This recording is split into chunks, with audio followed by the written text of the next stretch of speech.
شادی کرنا یہ انسان کی فطرت ہے. ہر مرد کے اندر عورت کی خواہش پیدائشی ہے، یعنی اللہ تعالیٰ نے اس کے جسم میں یہ رکھا ہے کہ عورت سے وہ قرار حاصل اسی طرح کے اسلامک ویڈیو دیکھنے اور سننے کے لیے ہمارے چینل کو سبسکرائب کریں. خصوصیت دی ہے، صفت دی ہے. اور عورتوں کے بھی اندر اللہ نے یہ رکھا ہے کہ ان کا میلان یا ان کی توجہ مردوں کی طرف ہے، لیکن اس کو اسلام نے ایک حلال طریقے سے باندھا ہے، وہ نکاح کے ذریعے سے. اب اگر کسی پر پابندی لگا دیں، اگر میں کہہ دوں کہ میرے جتنے قریب کے ہیں، جتنے ماننے والے ہیں، ان میں سے کوئی بھی عورت کو ٹچ نہیں کرے گا زندگی بھر، تو یہ میں نے فطرت کے خلاف بات کی. یہ فطرت کے خلاف بات کی. میں بول نہیں سکتا کہ تم شادی نہ کرو، نکاح نہ کرو. اور اسلام نے کبھی بھی ایسی پابندی نہیں لگائی. عیسائیوں نے اپنے اوپر لازم کر لیا کہ جو ان کا مذہبی ہوگا، ریلیجیس ہوگا، وہ عورتوں کو نہیں چھوئے گا. کتنی حیرت کی بات ہے. معلوم ہے آپ کو، آج دنیا میں ویمن رائٹس کی بات عیسائی کرتے ہیں جو خود نکاح نہیں کرتے. جو پادری نکاح نہیں کرتا، کبھی عورت کو اپنے ساتھ نہیں رکھتا، وہ ویمن رائٹس کی بات کرتا ہے. حیرت نہیں ہوتی؟ کچھ نن ایسی ہیں جن کو زندگی بھر کے لیے پابندی لگا دی گئی کہ اب تم کسی مرد کی بیوی بن نہیں سکتی. سنیاس لے لیا اس نے، وہ کبھی یہ راستے پر آ نہیں سکتی.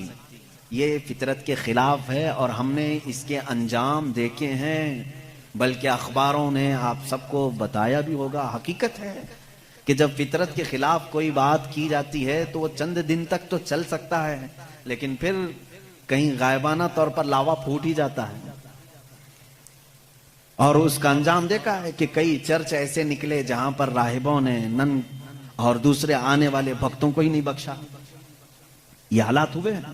اس کی وجہ یہ ہے کہ فطرت کے خلاف یہاں پر حکم دیا، یا انہوں نے خود اپنے آپ کو اس طرح کا کیا.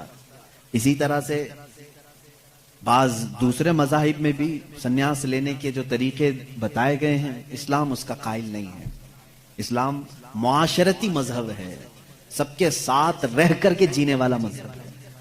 اگر دنیا کو ترک کرنے کا مطلب یہ ہوتا کہ انسانوں میں نہ رہا جائے تو کبھی رسول کریم صلی اللہ علیہ وسلم مدینے جیسے شہر میں رہتے ہی نہیں، جنگل میں جا کر کے رہتے ہیں، کنارہ کشی اختیار کر لیتے. لیکن اسلام معاشرتی مذہب ہے، یعنی لوگوں کے درمیان رہنے کا مذہب ہے، دین ہے. ہم سنیاس نہیں لیتے. ایک صحابی، 3 صحابہ حضور صلی اللہ تعالی علیہ وسلم کے حجرے کے باہر کھڑے ہو کر کے یہ باتیں کر رہے تھے. حضور صلی اللہ علیہ وسلم رات کو عبادت کے لیے کھڑے ہوتے تو آدھی رات گزر جاتی تھی. تو تینوں نے دیکھ کر کے کہا یہ تو بخشے ہوئے ہیں، یہ معصوم ہیں، ان سے کوئی خطا نہیں ہوئی، اس کے بعد اتنی عبادتیں ہیں ان کی، ہم جیسوں کو تو کیا کرنا چاہیے، بڑی عبادت کرنی چاہیے جب رسول اتنی عبادت کر رہے ہیں. تو ان تینوں صحابہ میں سے تینوں نے کیا کیا جانتے ہیں؟ ایک نے یہ اس دن وعدہ کر لیا، آج کے بعد سے میں کبھی کسی عورت کے پاس جاؤں گا ہی نہیں، زندگی بھر کے لیے عورت کے قریب نہیں جاؤں گا. دوسرے صحابی نے کہا آج کے بعد سے میں کبھی رات کو سوؤں گا ہی نہیں، پوری رات کھڑا رہوں گا. تیسرے صحابی نے کہا آج کے بعد سے میں کبھی کھاؤں گا ہی نہیں، دن میں بھی اور رات میں بھی روزہ رکھوں گا. رسول کریم صلی اللہ تعالی علیہ وسلم اندر سے سن رہے تھے، باہر تشریف لائے اور میرے آقا صلی اللہ تعالی علیہ وسلم نے پوچھا تم میں سے کون کون ہے جو یہ باتیں کر رہا تھا؟ وہ صحابہ نے کہا کہ یا رسول اللہ صلی اللہ علیہ وسلم، ہم نے آپ کی عبادتوں کو دیکھ کر کے یہ کہا جب آپ سید الانبیاء ہیں، معصوم ہیں، آپ اتنی عبادت کرتے ہیں تو پھر ہماری عبادت کا حال کیا ہونا چاہیے؟ ہمیں بہت زیادہ عبادت کرنے کی ضرورت ہے. اس لیے ہم نے ایسے ایسے عہد کیے. میں نے کہا ہے کہ آج سے میں عورتوں کو چھوؤں گا نہیں، کبھی کسی کے قریب نہیں جاؤں گا، نکاح کر کے بھی نہیں جاؤں گا. دوسرے نے کہا میں نے یہ کہا ہے کہ رات کو سوؤں گا نہیں. تیسرے نے کہا میں نے یہ کہا ہے کہ آج کے بعد سے کبھی کھاؤں گا نہیں. اللہ کے نبی صلی اللہ علیہ وسلم نے فرمایا اسلام یہ نہیں ہے، اسلام یہ نہیں ہے. میری سنت پر اگر عمل کرنا چاہتے ہو تو میں اللہ کی عبادت کا بھی حق ادا کرتا ہوں اور عورتوں کا بھی حق ادا کرتا ہوں. میں نے اپنی رات کو تقسیم کر رکھا ہے، بیویوں کے لیے بھی حق ہے اور اللہ کی عبادت کا بھی حق ہے.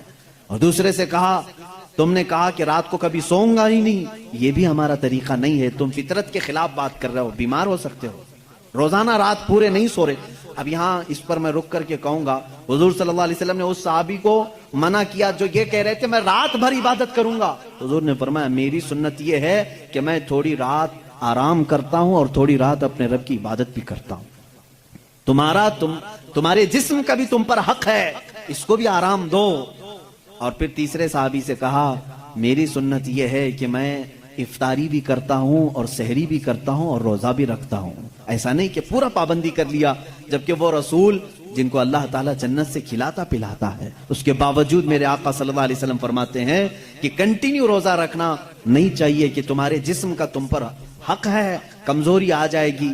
حضور نے منع فرمایا میں ایک دن روزہ رکھتا ہوں ایک دن نہیں رکھتا، یا میں افطار کرتا ہوں شام کے وقت اور دن میں روزہ رکھتا ہوں. اس کا مطلب یہ ہے میرے عزیزو، اس پوری حدیث کا خلاصہ یہ ہے، اللہ کے نبی صلی اللہ تعالیٰ علیہ وسلم نے جو حکم دیے، اسلام کا خلاصہ یہ ہے کہ اس میں کہیں پر بھی افراط و تفریط نہیں، یعنی بہت تنگی والے حکم بھی نہیں اور بہت ڈھیل بھی نہیں. اسلام درمیانی راستہ ہے، درمیانی راستہ ہے. اب یہاں ان لوگوں کو سوچنا چاہیے، حضور نے جس صحابی کو رات بھر عبادت کرنے کے لیے منع کیا، یہاں رات بھر گیم کھیلنے والے لوگ موجود ہیں، پوری رات بھر عیاشی کرنے والے موجود ہیں. ان کو تو رات بھر کھڑے ہو کر کے عبادت کرنے کو میرے آقا نے منع کیا تھا. آرام کرو تھوڑی دیر، اپنے جسم کو راحت پہنچاؤ. اس طرح سے اسلام کی یہ خصوصیات ہے کہ اسلام انسان کی فطرت کے عین مطابق ہے، اسلام کی فطرت کے مطابق ہے. اسی لیے قرآن کہتا ہے لا یکلف اللہ نفسا الا وسعها. میں آج چیلنج کرتا ہوں، ایک ایسا حکم لا کر کے دکھا دو، ایک ایسا حکم اسلام میں کہ جس میں ایسا لگتا ہو کہ یہ انسان کے لیے بھاری ہے. ایسا نہیں ہونا چاہیے، ایسا نہیں ہونا چاہیے تھا. اسلام نے اپنے ماننے والوں پر یہ پابندی کیوں لگائی؟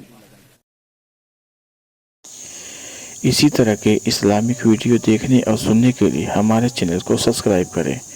جزاک اللہ خیرن جزا.